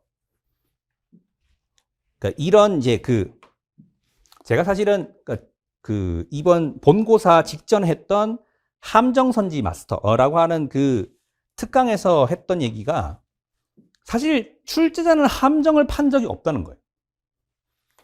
무슨 함정을 팠어요? 그냥 필요한 정보 다 제공했는데. 그잖아요? 근데 내가 단편적으로만 이 문제를 보고 풀다가 틀리고 이런 일들이 벌어지는 거거든요, 사실은. 네. 그래서 그거를 좀 교정할 필요가 있는데, 그러니까 이럴 수 있는 일이 처음 있었던 일이 아니니까 기출문제를 풀어보고 분석을 해봄으로써 우리가 이런 실수를 할 수도 있으니 항상 답을 내기 전에 뭔가 한번 되돌아볼 필요는 있겠다라고 하는 생각을 했다면 이번 시험에서도 아마 5번 찍으려다가도 다시 돌아보고 4번을 찍으셨을 수 있지 않을까. 그런 분들이 분명히 있었을 거예요. 제가 볼 때는. 그래서 이제 그런 것들이 좀 가능해지려면 역시나 이런 기출문제 분석이 좀 필요하다라고 하는 거를 좀 말씀드리고 싶어서 12번 가지고 왔고요. 그 다음에 13번. 13번에서 제가 할 얘기는 이 지문 전체의 마지막 문장을 제가 좀 많이 강조하거든요. 왜냐하면 이 지문 전체의 마지막 문장을 가지고 선지를 구성하는 경우가 대부분이어서 그래요. 이렇게 이제 제가 단순 일치형이라고 제가 앞에도 좀 적어놨는데, 그렇게 지문이랑 선지에서 하고 있는 내용, 이제 서술하고 있는 내용 자체가 서로 일치하는지 여부를 묻는 그런 이제 문제에서는 지문 전체의 마지막 문장을 가지고 선지를 구성하는 경우가 대부분이에요. 없는 경우도 있지만 대부분이에요. 물론 이제 그 선지가 답이냐, 그렇게 단정 지을 수도 없지만 한 해에 한 문제 정도는 거기서 답이 나옵니다. 그래서 그 얘기를 제가 마무리 특강 때 말씀드렸었고, 실제로 이 문제가 그런 문제였어요. 지문 전체의 마지막 문장이 여기 있거든요. 읽어볼게요. 또한 A국에서는 부칭이 아닌 이름의 영어 알파벳 순서로 정렬해서 전화번호부를 발행한다 라고 해서, 저는 사실 처음에 문제 풀 때 이 표현에 주목했어요. 그러니까 이 전화번호부 가지고 뭘 물어볼 것이다, 분명히. 그랬더니 그 밑에 있는 것 중에 3번 선택지, A국의 전화번호부 나오잖아요. 그러니까 여기서는 아마 요 얘기를 가지고 판단을 하라고 하는 걸 텐데, 그럼 이 사람들이 이제 이름을 어떻게 쓰는지를 좀 보셔야겠죠? 근데 요렇게만 보면 이 이름이 의미하는 범위가 어디서부터 어디까지인가가 좀 불명확하게 보일 수 있어요. 다시 말하면 우리가 이름이라고 하는 단어를 쓸 때 성 빼고 나머지만을 이름이라고 할 때가 있고, 성을 붙여서 이 전체를 이름이라고 할 때가 있잖아요. 그럼 도대체 이 이름은 어느 이름이냐? 라고 하는 거를 혼동하실 수도 있지만, 사실 그건 이 지문에서 이미 주었다는 거지. 자, 맨 처음에 뭐라고 돼 있어요? 이름 뒤에 성이 온다라고 돼 있어요. 이름 뒤에 성이 온다는 건 성 빼고 나머지를 이름이라고 한다는 건데, 그러면 저렇게 한번 써놓고 이 지문 서술하는 과정에서 이 이름이라고 한 단어를 성을 포함한 개념으로 쓸 수 있느냐? 절대 그럴 수가 없다고. 제가 아까 말씀드렸죠? 그렇게 다르게 쓸 때는 뭔가 이유가 있어야 돼. 아니지. 그러니까 그 같은 말을 그렇게 다른 의미로 쓰기 시작하면 서로 알아들을 수가 없다고요. 그러니까 어떤 다른 거를 가리킬 때는 무조건 다른 표현을 가지고 와야 되는 거고, 그러니까 그런 차원에서 우리가 표현이 다르면 무조건 다른 거다라고 하는 관점으로 이 지문들을 읽어낼 수 있다라고 제가 좀 전에 설명드렸었는데, 그거랑 마찬가지 얘기로 일단 이름이 성을 뺀 얘기다, 뺀 개념이다라고 하는 것을 이미 보여줬기 때문에 이 이름이라고 하는 단어를 보면서 성을 포함한 개념으로 읽기 시작하면 이게 문제가 생기는 거예요. 물론 여기서는 이 A국에서는 성 대신에 부칭이 오도록 한다라고 했으니까 당연히 이 이름이라고 하는 게 성을 제외한 나머지 개념이다라고 하는 것으로 이해하셨겠지만, 아니 그러면 저 부칭을 포함한 게, 다시 말하면 이게 이름이냐? 아니라니까요. 저거 이름 아니에요. 이게 이름이지. 그렇게 쓴 거예요, 이 지문에서는. 그러니까 이 지문에서 가리키는 대로 내가 읽고 이해를 해야겠죠? 오케이. 여튼 간에. 그러면 이 이름은 성이든 부칭이든 떼고 하는 얘기예요. 그래서 그 이름의 영어 알파벳 순서로 정렬을 하는데, 아까 부칭을 어디다가 쓴다고요? 이름 뒤에 쓴다고요. 그죠? 그러니까 요거 가지고 전화번호부 순서대로 나열을 하게 될 텐데, 물어본 사람이 일단은 이 피알라르 욘손이라고 하는 사람의 아버지예요. 그럼 아버지는 어떻게 그 이름을 알 수 있느냐? 부칭은 이름을 붙이는 대상자의 아버지 이름에 전미사를 붙인다. 자, 전미사가 무슨 말인지 모르시면 조금만 더 읽어보시면 이해하실 수 있을 거고, 전미사는 뒤에다 붙인다는 거니까 결국에는 욘손? 욘손이라고 하는 저 단어라고 할게요. 단어의 맨 앞 글자인 J로 이 욘손의 아버지라고 하는 사람의 이름이 시작할 거 아니에요. J로 시작하겠지. 근데 이 밑에 있는 우리의 영웅 토르는 T로 시작하잖아요. 그럼 T보다 J가 당연히 앞서니까 그 아버지의 이름이 먼저 나올 것이다. 맞네. 저는 다른 거 쳐다보지도 않고 3번 바로 보고 답 냈어요. 그러니까 이렇게만 풀 수 있어도 당연히 이 문제에 우리가 투자할 시간을 절약할 수 있으니까 그런 시간들 조금씩 모아가지고 맨 마지막에 한두 문제만 더 풀고 이 시험을 끝냈어도 당연히 남들보다 이제 좀 앞설 수 있다라고 하는 얘기인데, 이게 법조문으로 오면 당연히 이 마지막 항 뭐 이런 거 같은 걸 텐데, 마지막 조 잠깐 읽어볼게요. A부 장관은 인증받은 우수기업을 6개월마다 재평가해서 다음 각호의 어느 하나에 해당하는 때에는 인증을 취소할 수 있다. 그래서 제1, 2, 3호 중에 어느 하나에 해당하면 취소할 수 있다는 건데, 답이 5번입니다. 우수기업인 무기업이 기기업을 흡수 합병하면서 재평가 당시 일시적으로 방제 관련 인력이 총 인원의 1.5%가 되었더라도 A부 장관은 무기업의 인증을 취소하지 않을 수 있느냐라고 해서 이 방제 관련 인력이 총 인원의 몇 %가 되어야 하느냐라고 하는 얘기는 지문에서 제2조 제2항에 있습니다. 제4호 보시면 방제 관련 인력을 총 인원의 2% 이상 갖추어야 우수기업으로 인증할 수 있어요. 근데 선택지로 내려와서 다시 보시면 이 무기업은 이미 우수기업입니다. 우수기업으로 선정이 됐어요. 당연히 방제 관련 인력이 총 인원의 2% 이상이었었겠죠? 근데 일시적으로 이렇게 요건을 충족하지 못하는 일이 벌어졌을 때 그게 이제 마지막 조 제2호에 해당하는 일이라는 거죠. 인증평가 기준에 미달되는 경우. 인증평가 기준이 아까 제2조 제2항에 있었고, 이 중에 어느 하나를 지금 충족시키지 못하는 거니까 취소할 수 있다. 취소를 해도 되고 안 해도 되는 거예요. 그러니까 밑에서 인증을 취소하지 않을 수 있다라고 말을 할 수 있다는 거죠. 그러니까 이제 답이 5번이 된다라고 하는 거예요. 그러니까 지금 제가 하고 싶은 얘기는 역시나 이렇게 법조문이 지문으로 제시된다고 하더라도 지문 전체의 마지막 문장이 힘을 가질 때가 꽤 많이 있다. 그러니까 이제 주목하실 필요성은 분명히 있는 것 같다라고 하는 얘기를 하고 싶었고, 하나만 더 이 기출문제 간의 연결고리를 위해서 살펴보자면 똑같은 지문 바탕, 똑같은 조 바탕으로 제 4번 선택지도 물어보고 있어요. 정기업이 재난관리 전담 조직을 갖춘 것처럼 거짓으로 신청서를 작성해서 우수기업으로 인증을 받은 경우라도 A부 장관은 인증을 취소하지 않을 수 있느냐라고 해서 지금 이제 네, 거짓으로 신청서를 작성해서 인증을 받은 경우라고 하는 표현이 나오고 이 표현은 제 마지막 조 제 1호에 있어요. 거짓이나 그 밖의 부정한 방법으로 인증을 받은 경우에는 인증을 취소하여야 한다라고 돼 있어요.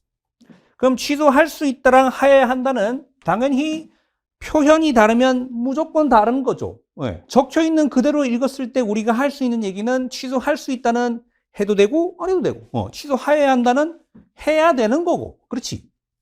근데 4번에서 뭐라고 물어봤어요? 인증을 취소하지 않을 수 있다. 틀렸네? 그죠? 그러니까 이제 사실 굉장히 단순한 이야기임에도 불구하고 이번에 또 물어봤어. 여기 보시면 제 1조 제 4항 요 뒤에 다만 이하로 보시면 제 1호에 해당하는 경우에는 지정을 취소해야 한다라고 해서 똑같은 얘기가 있어요. 제 1호에 거짓이나 그 밖에 부정한 방법으로 지정을 받은 경우가 답입니다. 1번 김치산업 전문인력 양성기관으로 지정된 기관이 부정한 방법으로 지정을 받았다라고 하면 그 지정을 취소해야 된다고요. 네. 선택의 여지가 없다는 겁니다. 옳은 걸 고르라고 했으므로 답이 1번이다. 사실 이게 구도를 알고 나면 원래대로라면 어떻게 한다는 거예요?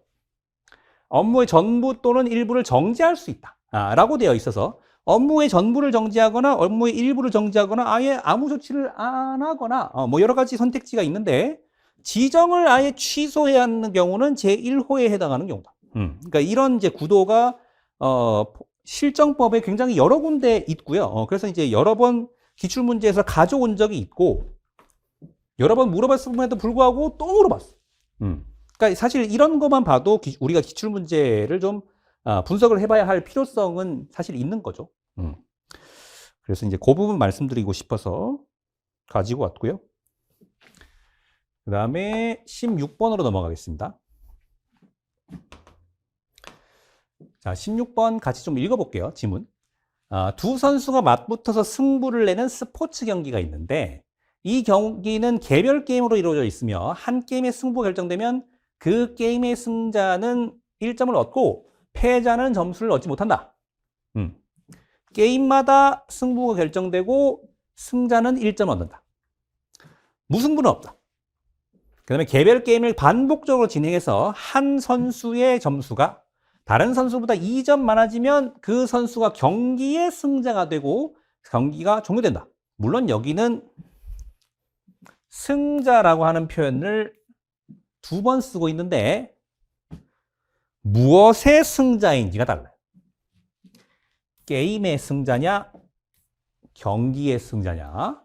네, 제가 마무리 특강 때 이긴다, 승리한다도 서로 다르다 라고 하는 얘기까지 했었는데 여기서도 승자가 지금 다 같은 승자가 아닌 거예요. 지금 게임의 승자와 경기의 승자가 지금 달라요.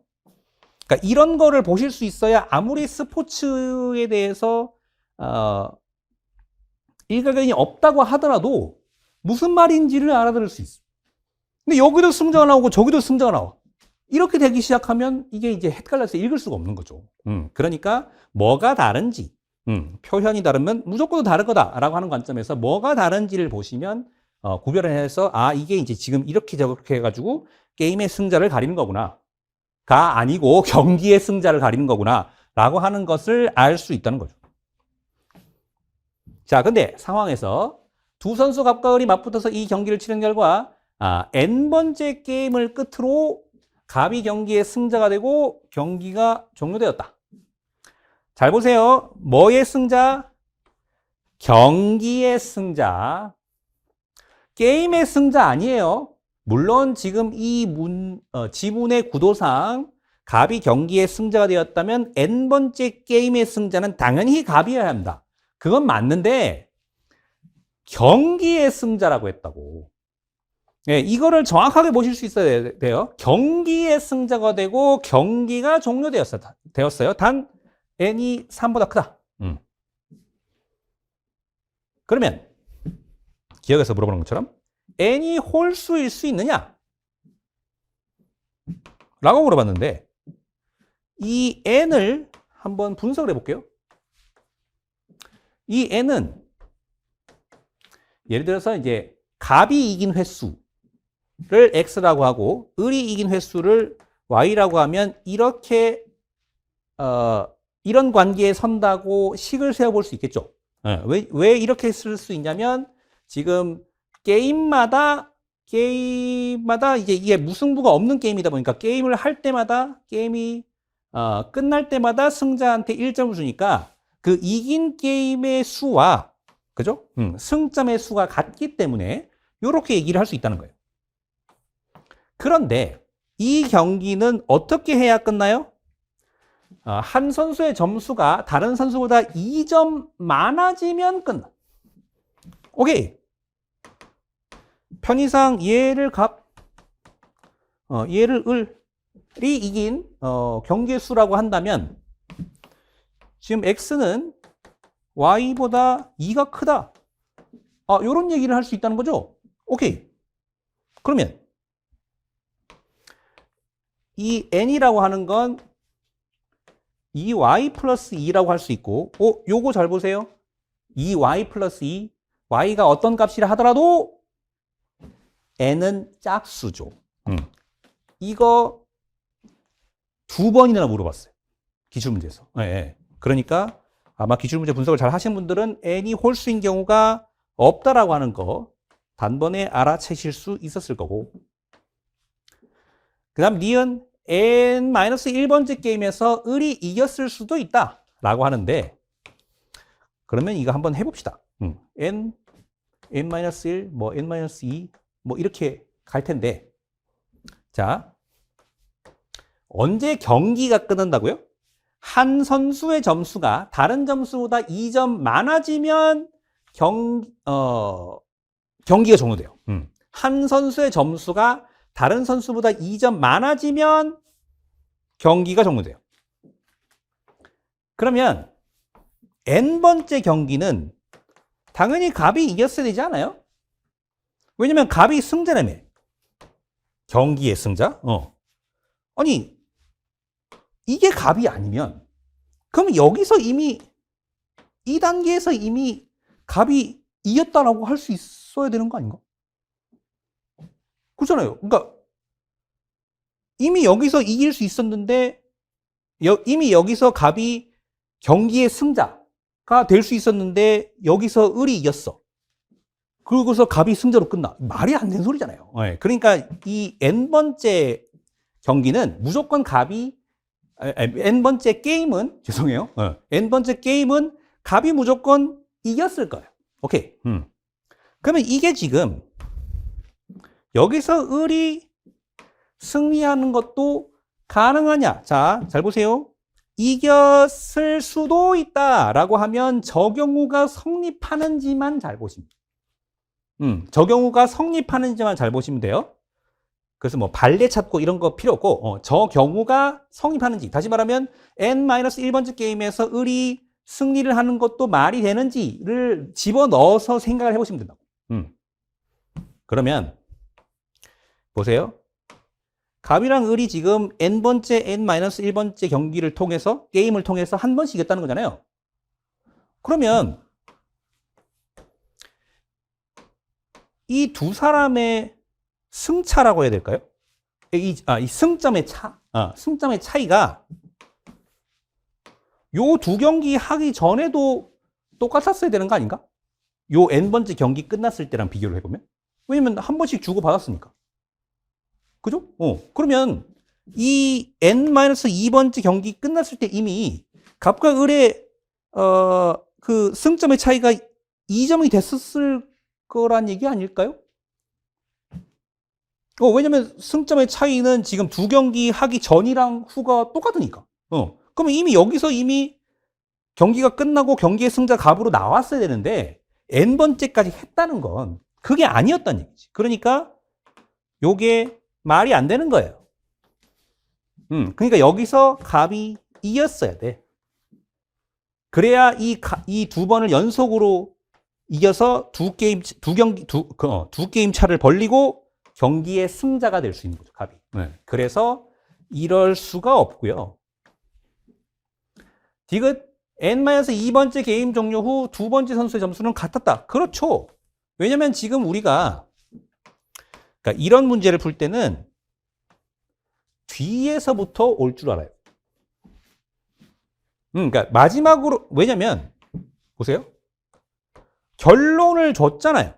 갑이 경기의 승자가 되고 경기가 종료되었다라고 결론을 이미 줬기 때문에 아니 그 결론으로 시작을 해야죠. 앞에서 무슨 일이 벌어졌을지 굉장히 그 우리가 이제 뭐 그 경우의 수를 얘기를 할 때 가지를 쳐 나가는 것처럼 이게 거슬러 올라갈수록 계속 여러 가지 상황이 벌어질 수 있는 그런 상황일 텐데 그 중에 어떤 걸 붙잡고 이쪽으로 와요. 그러니까 당연히 뒤에서 시작을 해야 되는 거예요. 그래서 뒤에서 결론이 이렇게 났다라고 하는 것을 이미 줬으니까 거기서 순차적으로 앞으로 가면서 무슨 일이 벌어졌을지를 따져봐야 되는데 지금 아까 뭐라고 했어요? n-1번째랑 n번째 둘 다 갑이 이겨서 승점 2점 차이로 경기의 승자가 갑이 되었다. 이렇게 얘기했잖아요. 그러면 그 두 경기를 승리를 함으로써 2점 차이로 경기의 승자가 될 수 있으려면 n-2번째 게임 종료 후에 두 선수의 점수가 같았어야 되는 거 아닙니까? 그게 아니라면 뭐 한 번 또는 세 번의 경기를 갑이 연속으로 이김으로 해서 이제 갑이 2점 차를 벌려가지고 승자가 된다거나 이렇게 됐었어야죠. 네, 그러니까 이거는 이렇다라고 단정할 수 있는 거예요.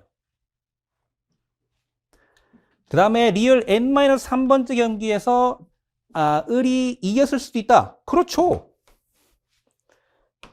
그러니까 여기서 동점, 승점으로 따졌을 때 동점이었기만 하면 되기 때문에 n-3번째에서 을이 승리를 하고 그렇지. 그 다음에 n-2번째로부터 계속 갑이 승리를 해왔다면 세 번 연속으로 이김으로 해갖고 그 1점 차를 뒤집고 2점 차로 갑이 이 경기의 승자가 되었을 수도 있는 거죠. 요것도 가능하다 해서 답이 5번이 되는 문제입니다.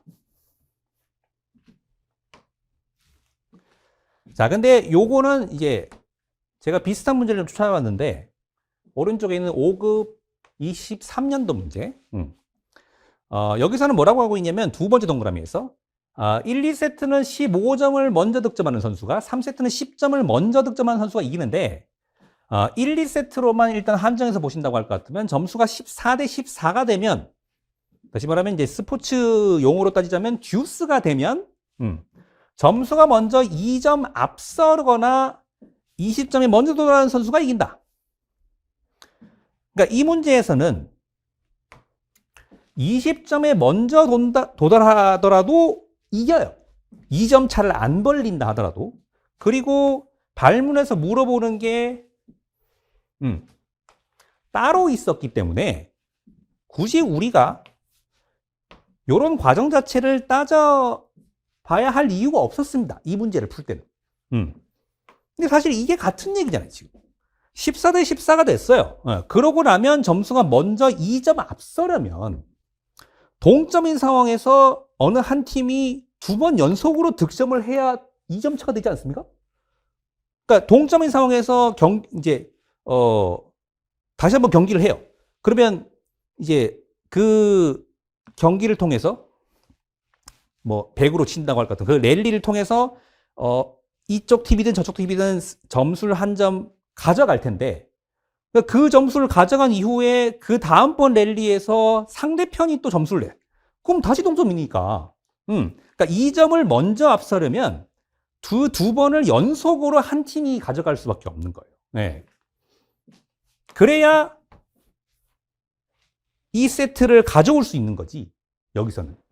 근데 이제 여기서는 아까도 말씀드렸다시피 그렇게 하다가 예를 들어서 뭐 19대 19가 됐다 칩시다. 그럼 원래대로라면 요 앞에 있는 얘기로만 따진다고 할 것 같으면 21대 19 정도는 되어야 이제 이 세트를 가지고 올 수 있는 건데 여기서는 이제 20점에 먼저 도달하면 이제 끝난다라고 했으니 19대 19에서 마지막 득점을 하는 팀이 이제 그 세트를 가지고 온다. 이런 이제 결론이 나는 거거든요. 그러니까 여기서는 약간 좀 이제 추가적인 조건이 있었다 보니까 얘기가 달라질 수 있지만 이 뒤에 파란색이 없다면 똑같은 얘기가 돼요. 그래서 제가 아까 앞에서도 했던 얘기가 뭐냐면 기출문제를 분석할 줄 알아야 된다. 깊이 있게. 그러니까 이 문제 정답만 내고 그냥 끝을 내.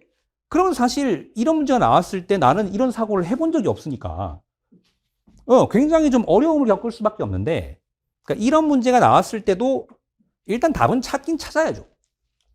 그러니까 우리가 답을 찾는 과정과 이 문제를 분석하는 과정은 완벽하게 구분을 할 줄 아셔야 돼요. 예, 답은 최대한 효율적으로 찾아낼 줄 아셔야 되는 거고, 찾고 나서 이제 분석이 시작된다라고 아까 말씀드렸는데, 예, 그런 관점에서 봤을 때 이 문제들을 어떻게 좀 조작해 볼 수 있고, 그러면 다음번에는 어떻게 물어볼 수 있겠다, 이런 생각들을 좀 하실 수 있다.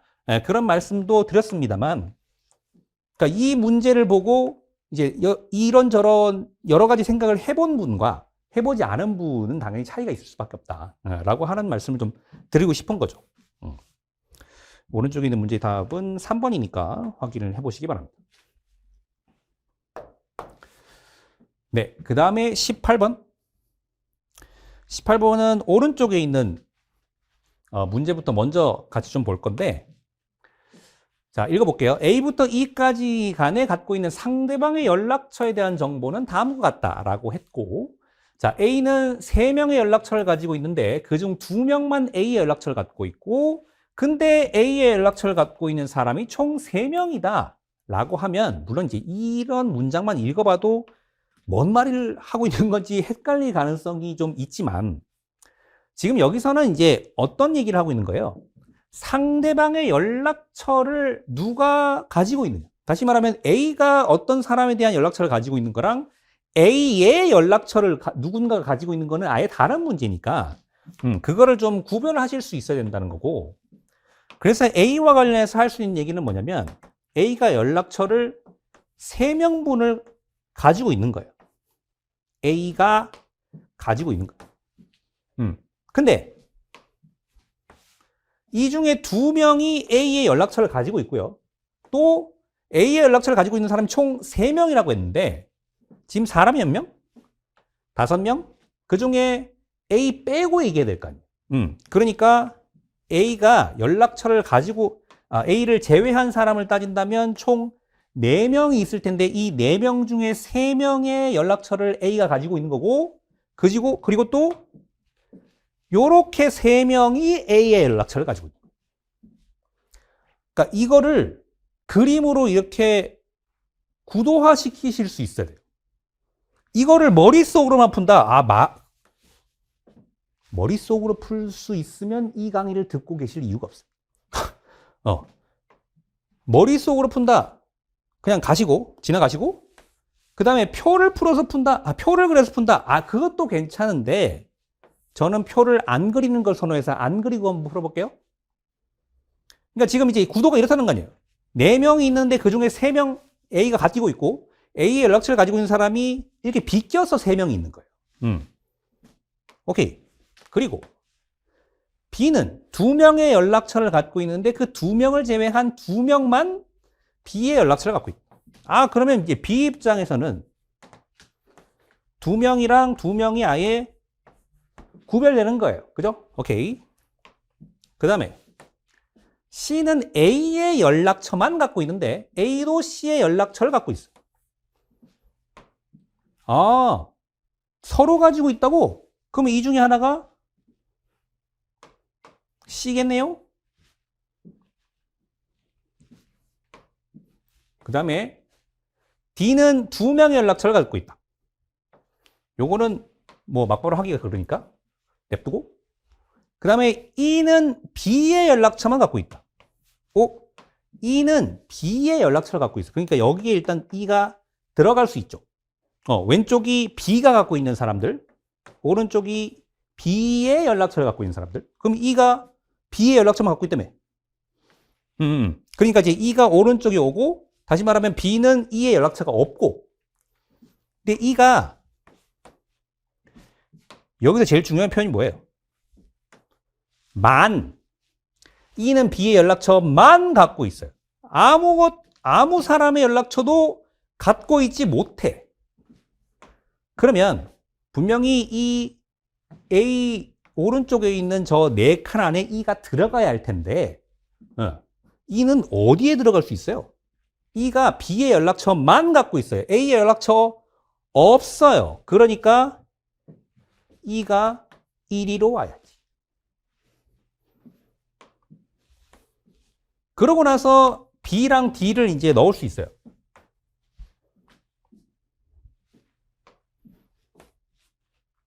B는 아까 뭐라 그랬어요? 두 명의 연락처를 갖고 있는데 그 두 명을 제외한 두 명만 B의 연락처를 갖고 있어. 그러니까 다시 말하면 B 입장에서는 연락처를 자기가 갖고 있는 사람이랑 자기의 연락처를 갖고 있는 사람이 지금 엇갈린다고. 그렇지? 그러면 이제 이 남아있는 칸 중에서 엇갈리는 칸은 여기밖에 없네. 그러면 여기가 당연히 D고. 이런 식으로 우리가 이 칸을 채워나가면서 이 문제를 풀 수 있어. 얘 답이 4번이에요. 근데 왼쪽은 비슷한 것 같으면서도 훨씬 쉬워요. 물론 저처럼 표를 안 그린다는 전제 아래.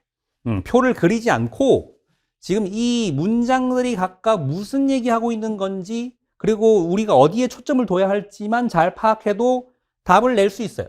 그리고 제가 이 오른쪽에 있는 문제보다 더 쉽다라고 말씀드리는 이유는 뭐냐면 이 문제는 어찌되었건 간에 요거를 좀 채워야 돼.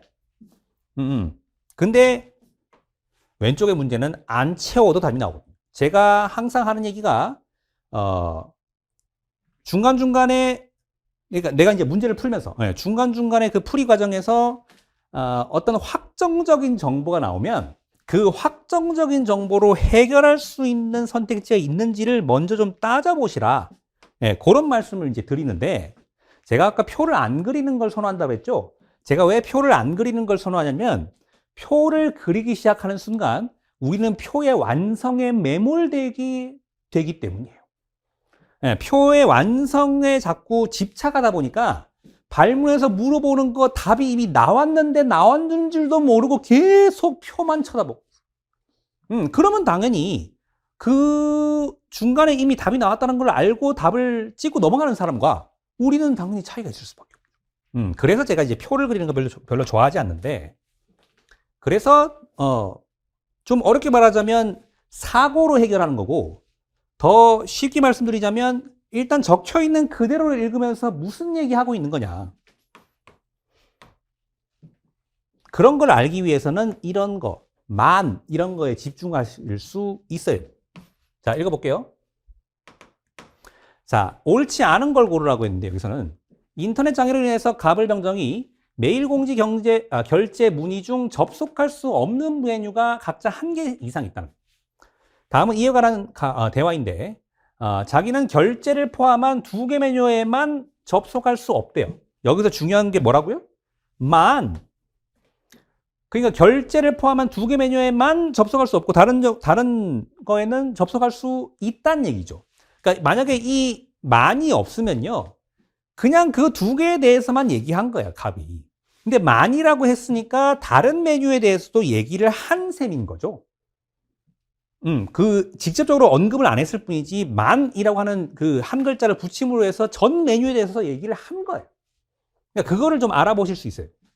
근데 이 을병정은 모두 이 2개 메뉴에 접속할 수 있다는 거예요. 근데 을은 병이나 정이 접속하지 못하는 메뉴는 나도 전부 접속할 수 없어. 다시 말하면 병이랑 정이 접속할 수 없는 것보다 을이 접속하지 못하는 메뉴가 더 많을 수 있다. 이런 얘기죠. 근데 병은 나는 문의에 접속을 했다는 거예요. 체크해두고. 그 다음에 이제 이게 중요한데 나는 공지에 접속할 수 없고 병은 공지에 접속할 수 있어. 병이랑 정이랑 그 공지라는 메뉴에 대해서는 병이랑 정이랑 접속 가능 여부가 달라요. 그러면 이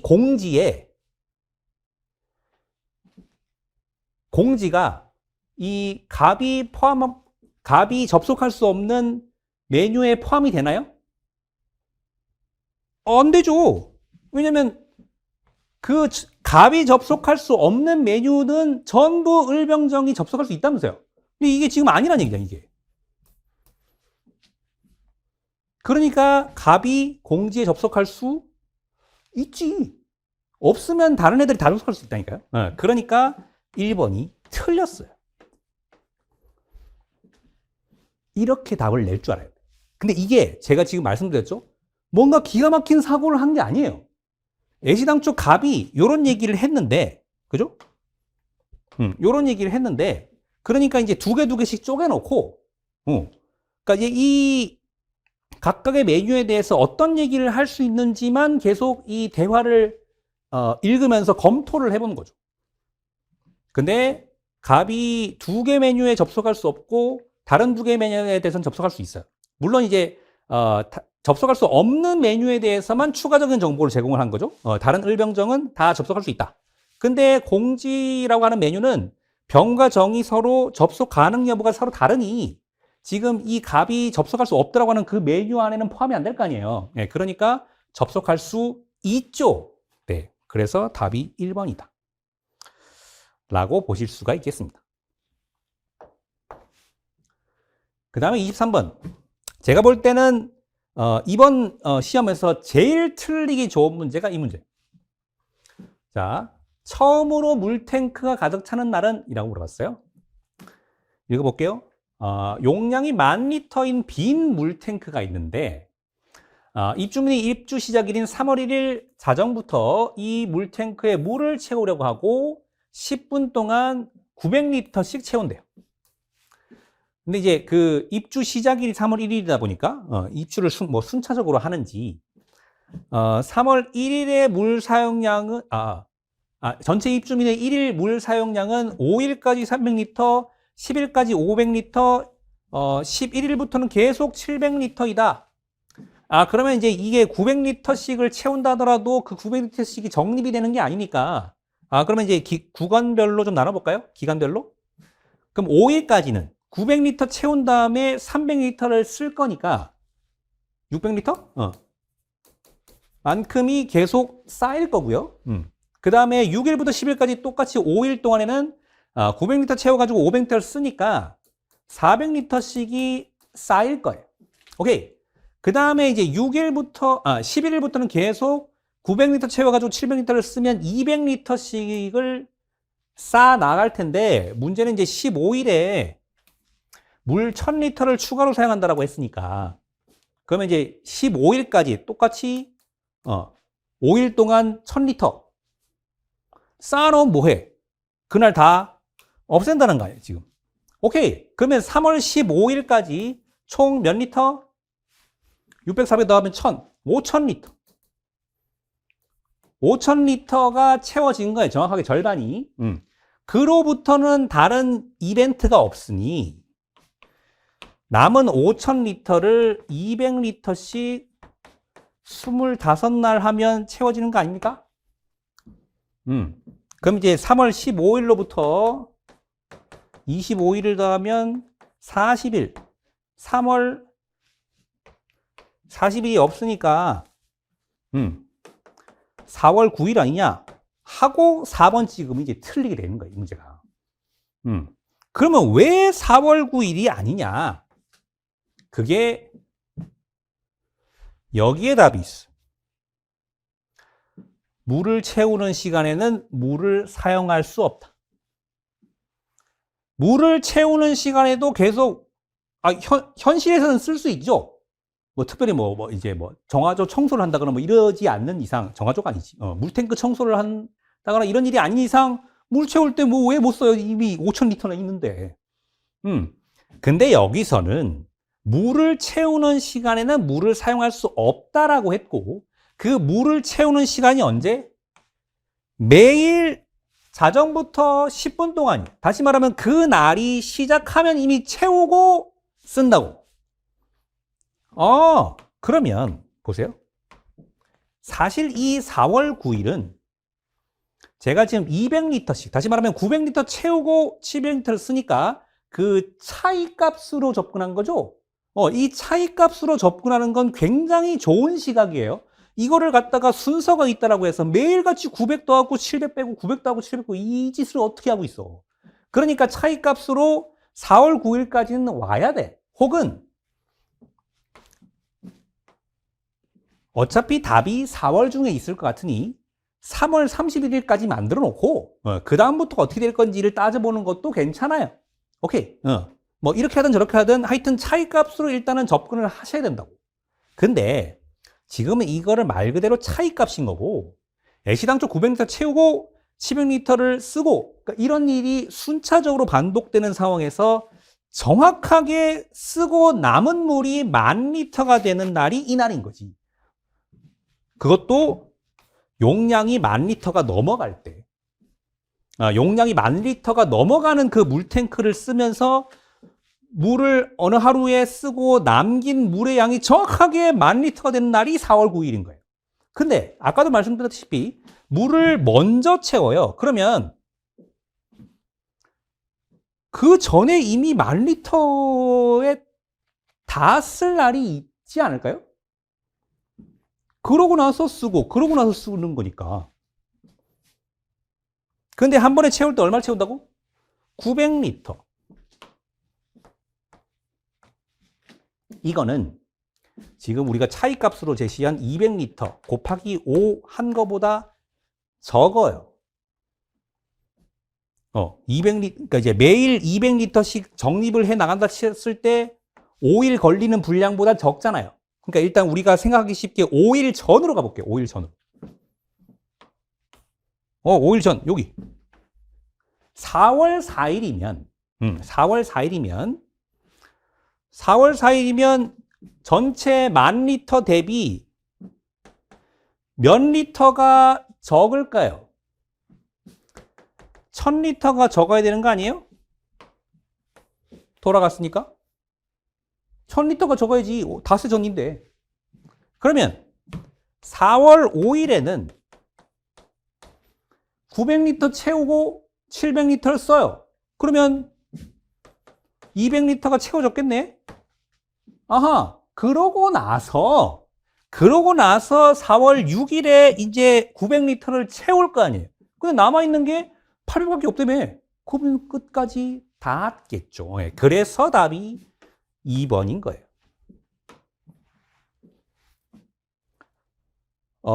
차이값으로 접근을 해서 4월 9일까지 나왔다.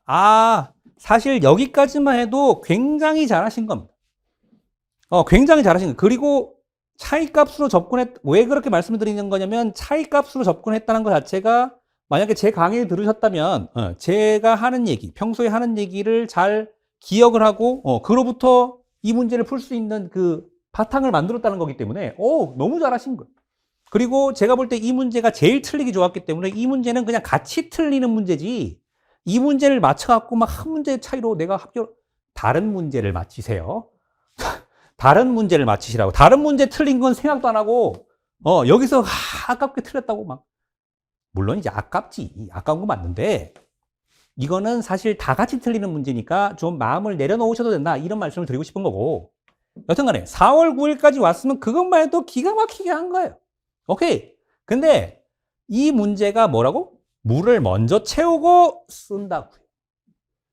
그럼 먼저 그 10,000리터를 다 채우는 그 시점이 이미 왔었다는 얘기죠. 지금 이제 이게 차이가 200리터라고 해서 매일 200리터씩 쌓아 올라가는 게 아니잖아요. 위로 올라갔다 내려왔다 올라갔다 내려왔다 이렇게 하는 거니까. 그래서 그 전으로 며칠 돌아간 날이 아마 답일 텐데 그 날을 생각을 하려면 요런 사고가 좀 필요하다. 왜냐면 한 번에 채우는 양이 900리터니까 900리터보다 덜 남아야 끝에 닿을 거 아니에요. 그 날을 계산하기 위해서 요렇게 해본 거예요. 오케이 됐고 마지막입니다. 25번. 자, 이 문제도 참 되게 헷갈리게 잘 냈어요.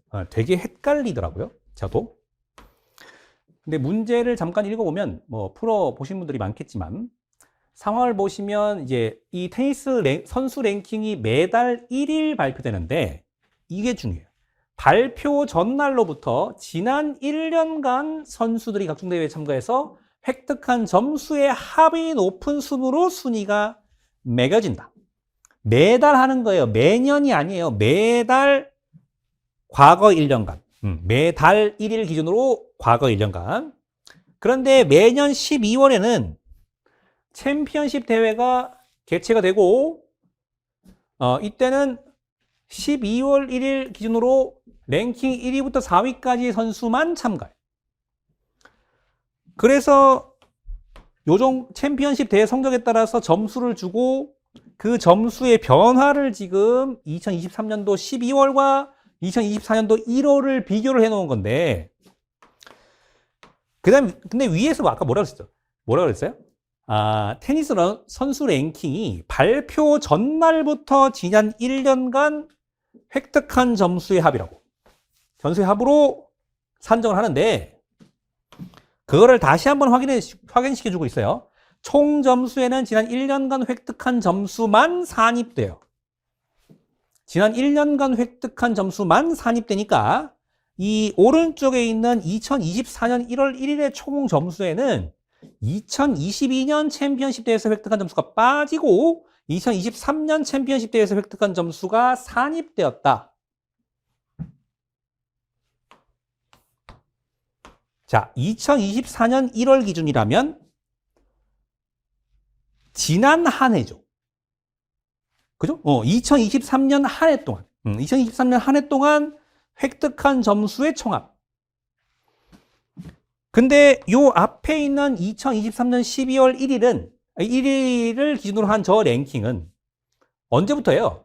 2022년 12월부터 2023년 11월까지. 네, 달로만 따지면 되죠, 지금. 날짜는 중요하지 않고 달로만 따지면 되니까 22년 12월부터 23년 11월까지 획득한 점수의 총합일 거예요.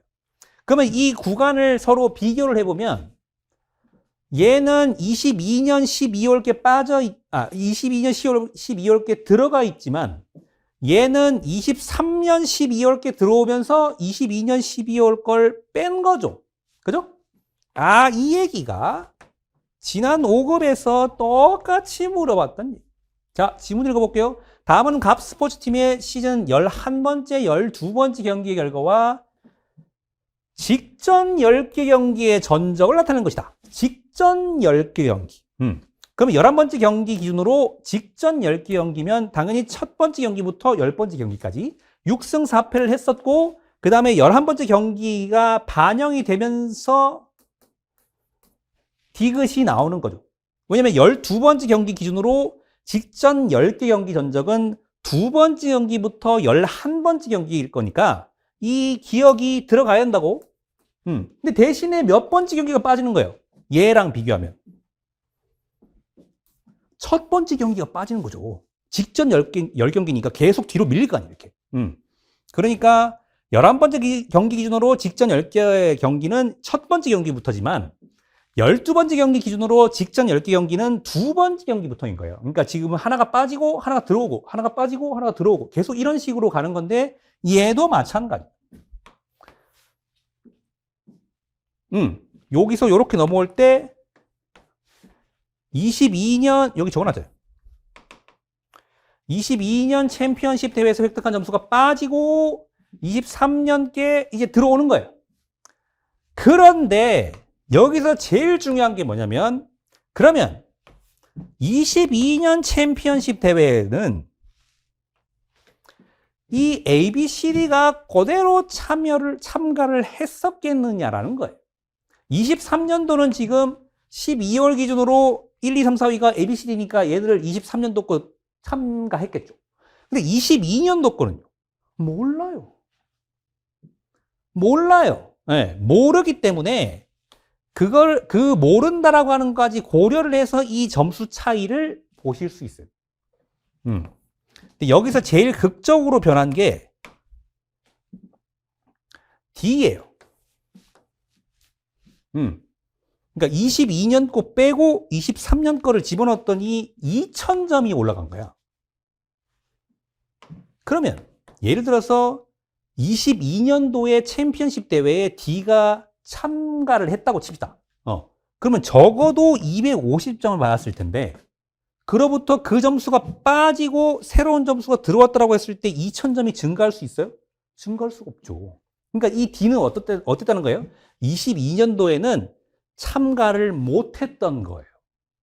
참가를 못했는데, D는 못했는데 23년도에 갑자기 1위를 해버린 거지. 그러니까 이제 2000점 받고 지금 2000점이 뛴 거예요. 이렇게 추론이 들어가요, 지금. 그 다음에 C 해볼까요? C는 얘도 점수 변화가 좀 크죠? 1000점. 1000점.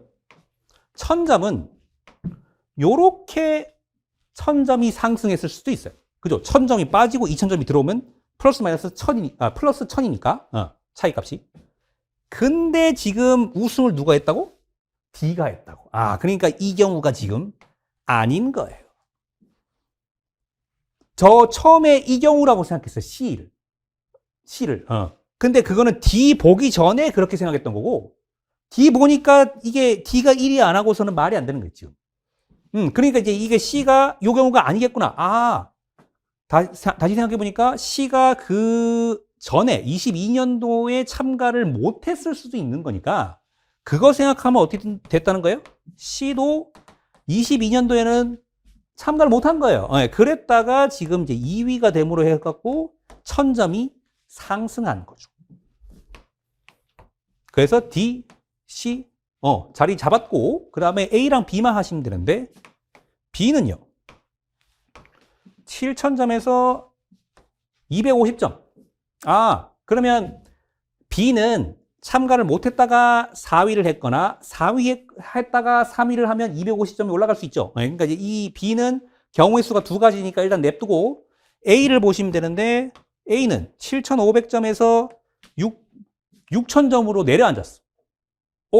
이러면 22년도 챔피언십에서 1등 우승을 했다가, 그죠? 그래서 2000점을 받았다가 그 다음에 23년도에 3위를 해서 500점을 받음으로 해서 그 차이값인 1500점이 빠져서 저렇게 됐지 않았을까요? 그러니까 A가 어떻게 됐다고? 1위 했다가 3위로 떨어진 거. 그러면 B는 역시나 참가를 못했다가 4위 한 걸로 결론이 나겠죠. 이거 가지고 푸시면 돼요. 이거 가지고 푸시면 답이 1번이 나올 텐데, 그러니까 지금 이제 이 참가하지 못했었을 수도 있다 까지는 생각을 할 수 있는데, 그래서 이 점수 변화가 어떻게 된다는 건지를 산정하실 때 되게 헷갈리셨을 거예요. 왜냐면 지금 이게 앞에 게 빠지고 뒤에 게 들어오는 방식이잖아요. 그럼 앞에 게 아예 없었다는 거 아니야, 이 사람들은. D, C, B는. 앞에 게 없었는데 그러면 어떻게 하다가 이제 헷갈리는 거지. 그러니까 없었으니까 아예 점수 변화가 그 2022년 12월 중에는 없었으니까, 그죠? 없었으니까 그냥 그 24년 1월 1일, 여기로 이제 넘어오면서 뭔가는 마이너스 되고 뭔가는 플러스가 됐을 거 아니에요. 이 마이너스 값이 얼마였다는 거예요? 0이었다는 거예요. 그러니까 조 점수만 받고 이렇게 점수가 상승할 수 있었다는 거죠. 그거를 보실 수 있으면 된다 라고 하는 건데, 이것도 사실 쉬운 문제가 아니었습니다. 어떤 분 후기 보니까 25번 문항이 왜 지문이 법조문이 아니냐 그러시는데, 아까도 말씀드렸다시피 그거는 정해져 있는 게 아닙니다. 주어진 대로 그냥 내가 푸는 거예요. 그렇게 보시면 되겠고, 제가 여기까지 준비한 이야기 다 해드렸는데, 사실 뭐 전문항에 대해서 해설을 해드릴 수도 있지만, 그게 그렇게 막 시간 소비하는 거 대비해서 그렇게 막 효율적일 것 같지가 않아서, 딱 여러분들께서 궁금해 하실 만한 문항들 좀 다 가지고 왔고, 또 관련 기출문제들이랑 엮어서 설명을 드렸으니까 좀 좋은 공부가 되셨기를 바라겠습니다. 그럼 저는 또 다른 영상에서 뵙겠습니다. 고맙습니다.